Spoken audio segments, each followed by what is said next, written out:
तं तथा कृपया विष्टमश्रुपूर्णाकुलेक्षणम् विषीदन्तमिदं वाक्यमुवाच मधुसूदनः भावार्थ।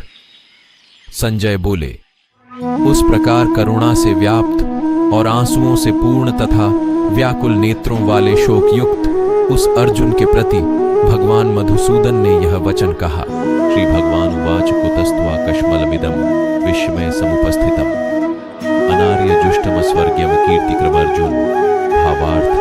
श्री भगवान बोले, हे अर्जुन, तुझे इस असमय में यह मोह किस हेतु से प्राप्त हुआ?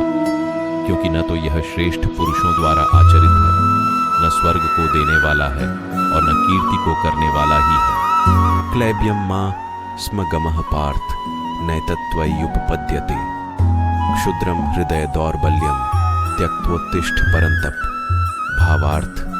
इसलिए हे अर्जुन, नपुंसकता को मत प्राप्त हो, तुझ में यह उचित नहीं जान पड़ती।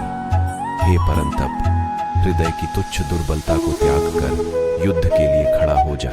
अर्जुन उवाच कथम भीष्ममहं संख्ये द्रोणं च मधुसूदन इषुभ्यः प्रत्योत्स्यामि पूजार्हा वरिसूदन भावार्थ।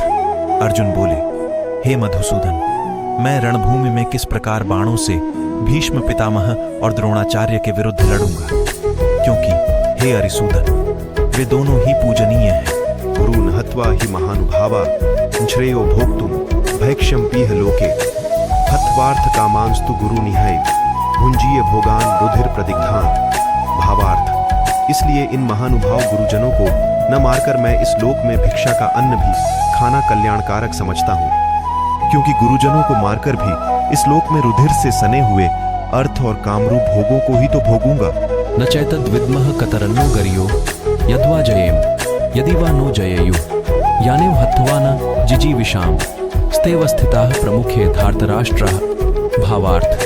हम यह भी नहीं जानते कि हमारे लिए युद्ध करना और न करना, इन दोनों में से कौन सा श्रेष्ठ है, अथवा यह भी नहीं जानते कि उन्हें हम जीतेंगे या हमको वे जीतेंगे, और जिनको मारकर हम जीना भी नहीं चाहते वे ही हैं। न हि प्रपश्यामि ममापनुद्या गच्छोकमुच्छोषणमिन्द्रियाणाम् अवाप्य भूमावसपत्र वृद्धम राज्यम सुराणामपि चाधिपत्यम भावार्थ।